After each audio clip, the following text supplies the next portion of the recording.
before we dive into theories of development, we're going to talk about due dates. So the tab that I'm on here in Blackboard is on the left-hand side. If you just click due dates and grades, that's where I can find this information. So I know week 9 is right now, and our week 9 work is due on the 13th. That's Sunday night at 11:59 p.m. as usual. Same thing with the quiz. And then week 10 is not due until the 27th. Week 10 will be a self-reflection paper. So what that means is that from March 13th, or excuse me, 14th, which is a Monday, from March 14th to March 20th, which is a Sunday, we will not have class. So congratulations. I know that we've been moving at a fast pace. It's a lot. And what I know as well is that the vast majority of students in this class are also taking many other classes along with sports and whatever else you have going on. And so this has been rigorous, and I'm really impressed with all of you. Nice work. I have been able to provide the feedback on the abstracts. So if you've not been able to check that out, be sure to take a look. And since we've got that done, we're really diving into that final paper topic this week. And we talked about that in the last video class, so I won't belabor it, but this week is your opportunity to submit it. And then I'll be reviewing them as rapidly as possible. So my little kind of warm-up question for us before we start talking through some more content is, does anybody have an idea, especially after working through the abstracts and maybe refining it a little bit, about what your final paper topic might be? Last time we had a video class, some people did and some people needed more time. So I'm wondering how that has evolved for anybody who wants to share either verbally or via the chat. I actually had a question about that. Sure. Is it okay if I do kind of like a combination topic? Because I was thinking autism spectrum disorders and Asperger's. Would that be like, would that work? Good question. Yes. So that is a really good research and focus area. Asperger's falls into the autism spectrum, so that would be quite relevant. Although, as I'm sure you're familiar and you'll find in your research, Asperger's is actually not the label included in the DSM anymore. So that was previously used, but with the updated definitions, it's all under autism spectrum disorder, ASD. So that development in recent DMV and recent terminology could be something that you address in your paper as you look at the fullness of the autism spectrum and how symptoms or behaviors might manifest for different people who are impacted. Okay, thank you. Of course, yeah.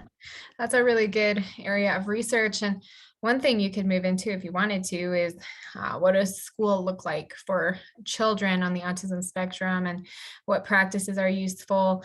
What do behaviors look like in the home? What can families do? What does early intervention look like? And ultimately, what does functioning look like in adulthood? So how can a person on the spectrum, just like any of us, capitalize upon strengths and build in areas for growth to become a productive member of society, whether that be by work or more of a supportive job placement program or some kind of education or training or community involvement. So that's a pretty cool research area. Thank you. Anybody else? Topic ideas?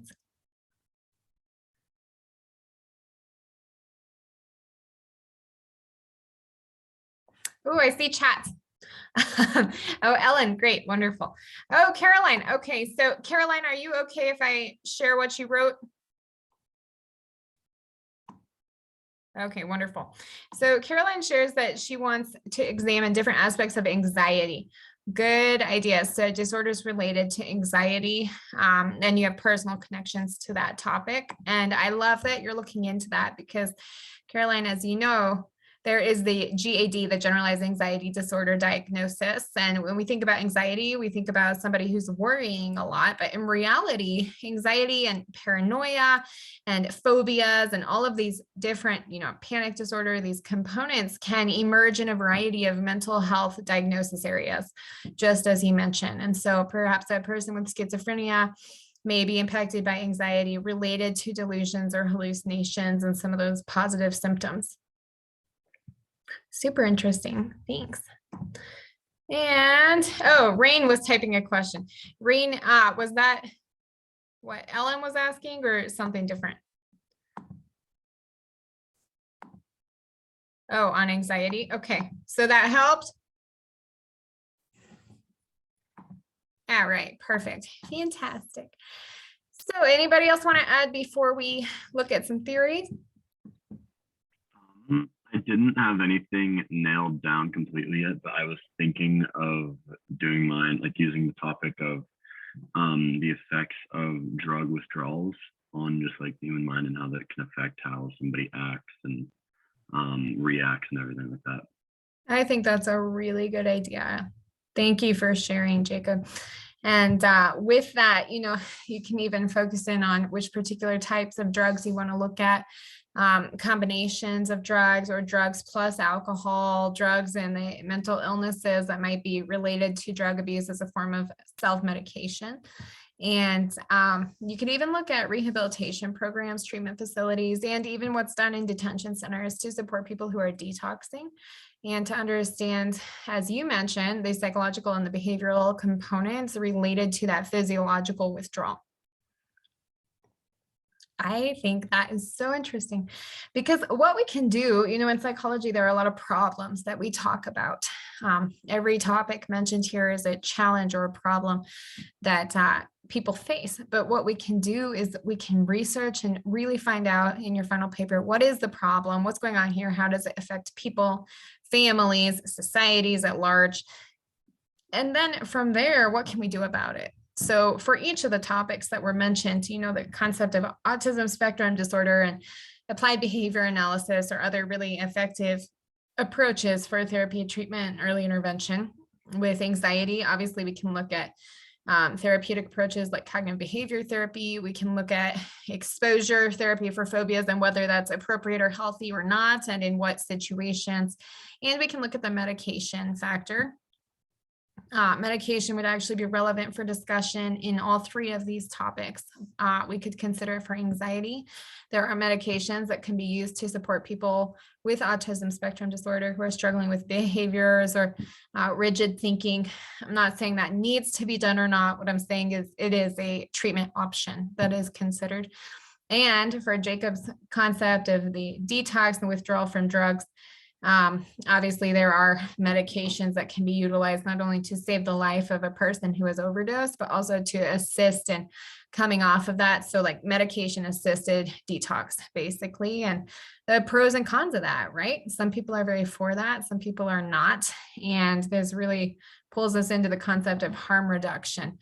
Jacob, you might be familiar, but harm reduction is a popular kind of discussion going on in a lot of different areas in the field. And one of them is when it comes to substance abuse. So if we can't, get a person, or if a person is unable to quit, quote unquote, cold turkey, what are some ways to ease that transition? And some of those medication assisted detox options would be related to that concept of harm reduction. So if you want to jot it down or look into a little bit more, you can agree with it or not, or both. But it is a popular kind of trending topic. So I would love to hear what you think about it. Wait, can you say the name of that topic one more time? Absolutely. Yep. Harm, HARM as in Mary, reduction. So the concept is the reduction of harm. Another example of the harm reduction approach, and again, I'm not saying it's correct or not, I'm saying this is something that is discussed in the field. Another example of this would be safe injection sites for people who are drug users. The idea is if we can't stop the addiction and we can't stop the substance abuse, how can we reduce the harm that is caused by it? So the concept would be, the proposal would be that a safe injection site or methadone, for instance, administered to help somebody come off of a, prescription pill addiction or whatever they may be using, that those things, while they do not contribute to the cold turkey approach or the 12-step program, stop everything you're doing, clean and sober approach, that they're at least better than nothing. That's the concept. So what could be really cool, Jacob, is that if you happen to hit on that, you could pull in the biblical perspective. I would love to hear your analysis of harm reduction with the biblical perspective in mind, because it's complicated, right? We all can think of, if not friends or family, people that we've observed or people that we've read about and heard about who are really affected by these issues.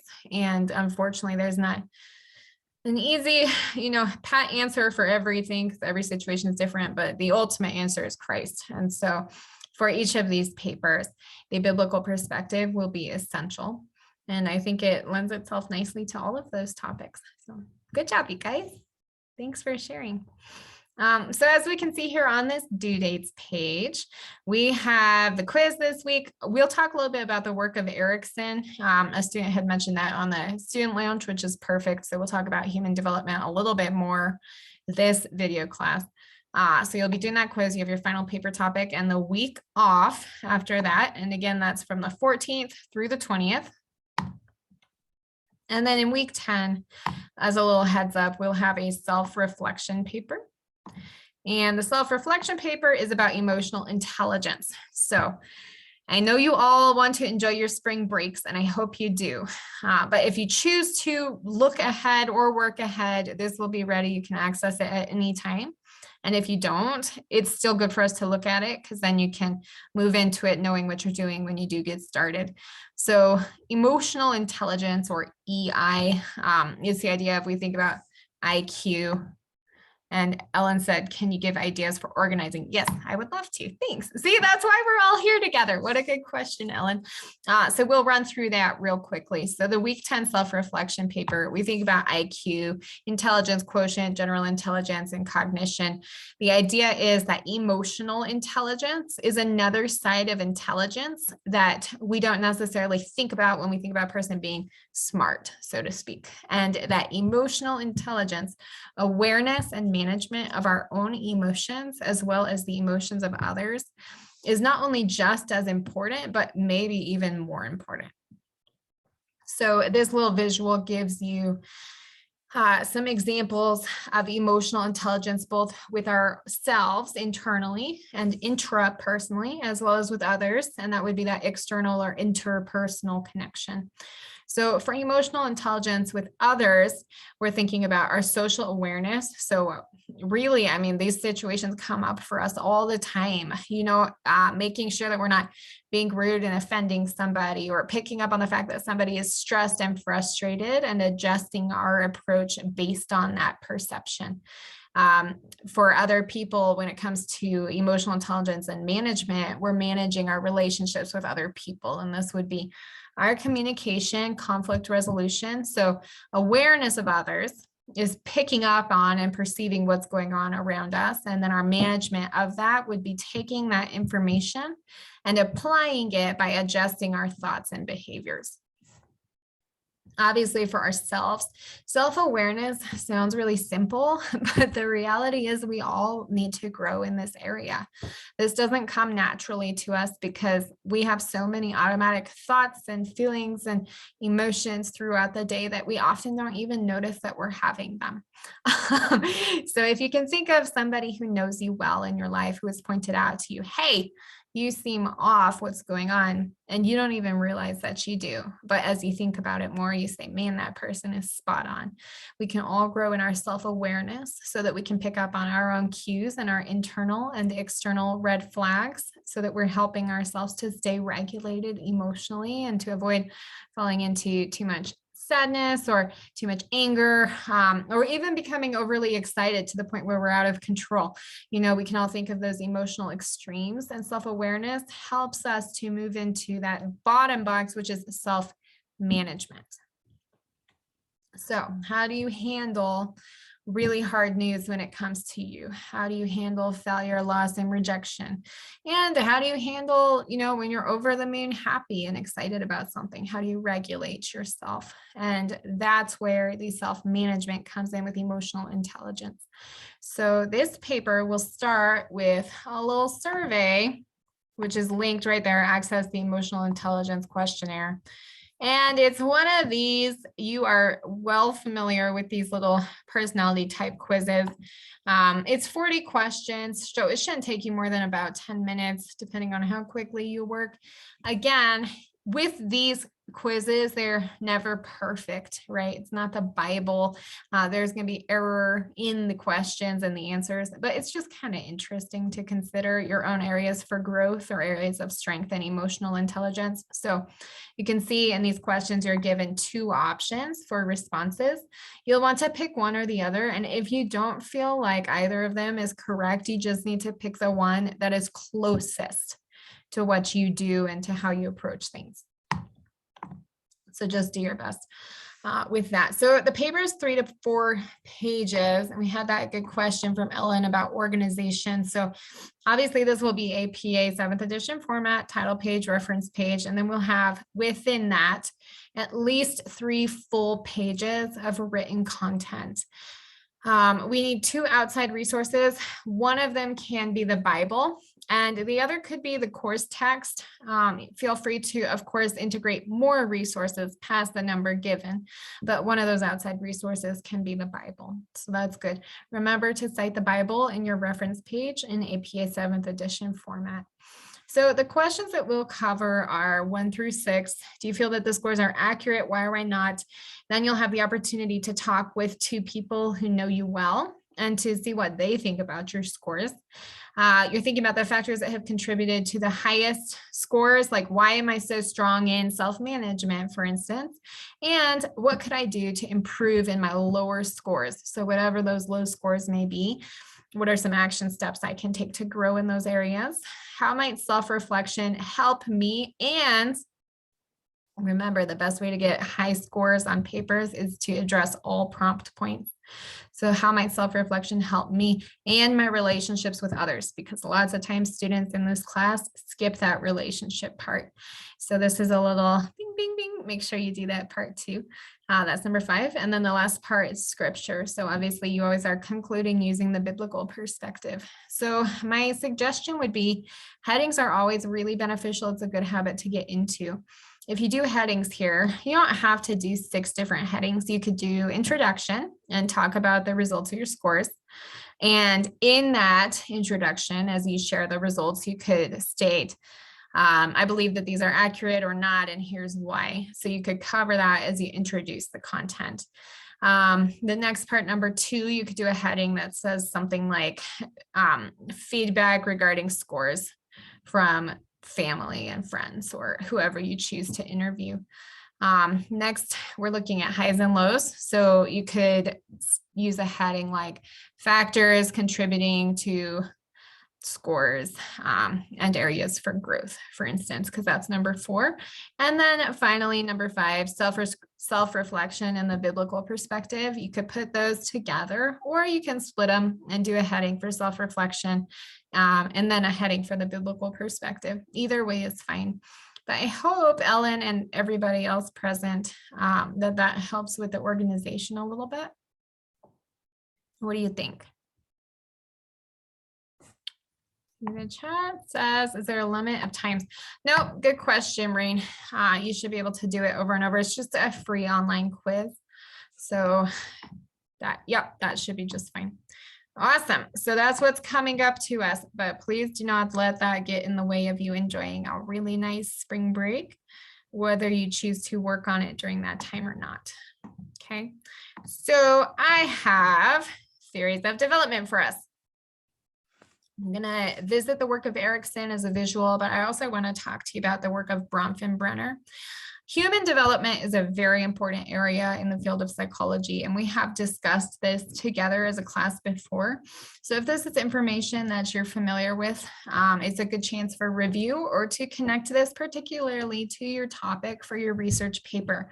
So the ideas that have been shared out here, like autism spectrum disorder, anxiety, substance abuse, and withdrawal, all of these can be considered through the lens of human development. This is a person named Yuri Bronfenbrenner, and Bronfenbrenner actually passed away in 2005, so not too long ago. He is a theorist focused on human development, Russian-American theorist, and he developed something called the ecological systems theory. So you don't have to integrate his work in your paper, but I just want it to be a lens for you as you think about your own life and the lives of those you observe. So this is a visual to show you the systems that Bronfenbrenner examined when he thought about child development. So think about your own life as you do this, okay? You are in the middle, so you are the child or the young adult. And in your smallest circle of influence in your life are your close people. This is your micro system, because we're thinking about micro, that's small. Okay, so in your microsystem, you may be most influenced by maybe certain educators, maybe parent or parents, depending on your family situation. Siblings can be really influential. Friends can also be really influential. And that's that microsystem of influence. These are your key players. The mesosystem, you can see the trend here. The mesosystem's getting bigger. It's a wider area, so they're not quite as close to you, but still these people or these factors and organizations are influencing you. That could be things like your school. It could be things like your church. But as we get to the exosystem, we're looking at things that are even bigger picture. And that would be things like the mass media. So we see churches in the exosystem. I would argue the mesosystem is a particular church, and the exosystem would be fellowships and churches in general. Okay, so that's kind of where the difference lies. Things like the media, the government are listed here for the exosystem. So it's a step back and more distance and a more of a big picture sphere of influence here. And then finally, we're in the macro system, and that's our really big picture. So the macro system, things that have influenced you. These are cultural variables and customs, values, the legal system, which then plays into that local government listed in the exosystem. The mesosystem, that could fall into maybe law enforcement in your community, just paring that variable down. And then ultimately to the microsystem and those close people who are teaching you to abide by the law and to live and behave in a healthy way. So that's the work of Bronfenbrenner, and I know you're very familiar with the work of Freud, but I want to pull up Erikson as a little review for us before we conclude today, and it's because of some questions in the student lounge, and this is actually also addressed on your quiz if you haven't taken it already. So no worries about Freud. He's on the left here. Instead, we're just going to be looking at Erikson. So we know Erik Erikson, who lived in the 1900s, 1902 to 1994. And yes, his name is Erik Erikson. People often find that kind of funny, but that's his name. So Erik Erikson developed psychosocial theory of human development. And as we've talked about before, remember, Erik Erikson identified conflicts for each stage of growth. So you can look at this and identify your current stage. Again, don't worry about this Freud column, but for Erikson's work, what are you facing right now as a conflict in your life? Because the concept for Erikson was that we need to resolve, quote unquote, or work through each of these conflicts and hopefully end up on the healthy side. For instance, autonomy, initiative, industry, identity, rather than falling into that negative, which is the second listed word. And that will help us to move in a healthy and productive way onto the next stage of life or onto the next conflict that we must resolve within ourselves. So these are the stages that he talked about. Particularly interesting, in my opinion, are the stages listed for adulthood and older adulthood. So you at this point probably are working through this adolescence component, which is identity versus role confusion.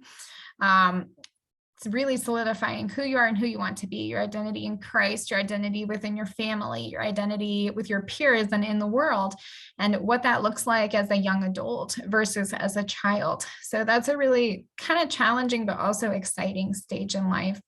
And then we move into adulthood with intimacy versus isolation. So Erickson would posit that as a person exits adolescence and enters into adulthood, that person has the choice of seeking out intimacy or falling into isolation. Intimacy, the assumption could be made, is much easier to find as a younger person because you're probably living with a family unit. Ideally, we hope that you have a close supportive parents, you have close supportive family and friends even. But as you move into adulthood, one really has to be intentional about forging and maintaining these connections. And adults often argue that maintaining relationships and friendships in adulthood is much more difficult because you're not going to school and seeing the same person every day. You're not growing up and going through milestones together, and people start to kind of split off and partner up and get married and have children and do their own lives. And if we don't make those intentional investments in our friendships in adulthood, they kind of fall by the wayside. It doesn't just stay alive all by itself. And there's no built-in social structure for us to see those people every single day like there is for a lot of students who are younger. And even for a student who is in homeschool, there's communities like church settings or co-ops or groups where we can maintain that social engagement, and those structures often might fall away to an extent as we merge into adulthood, or we have to initiate them ourselves.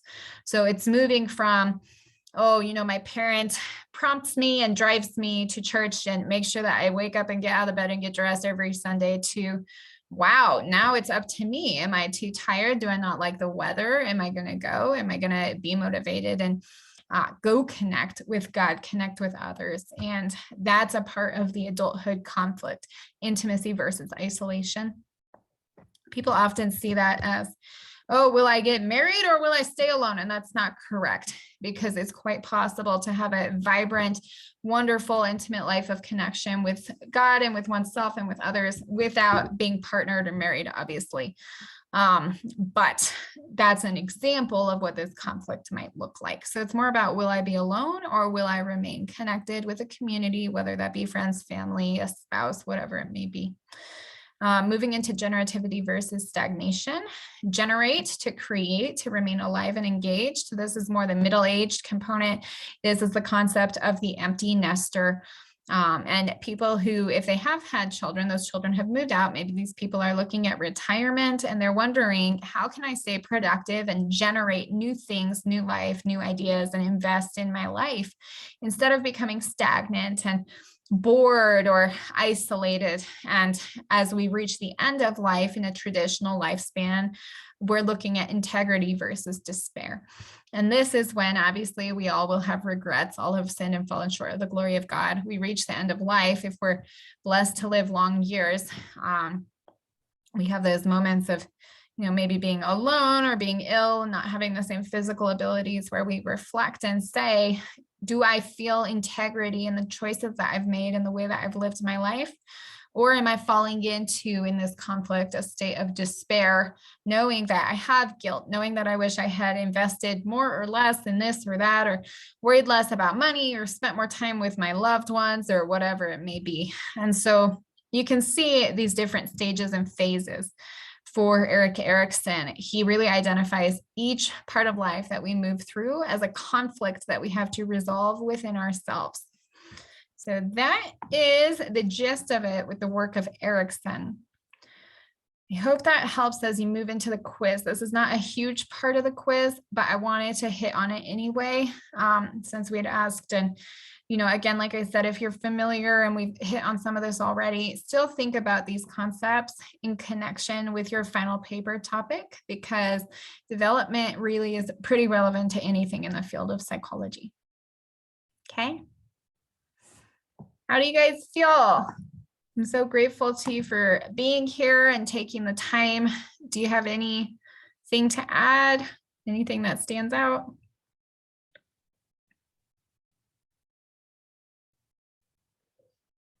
All right. Well, thanks again.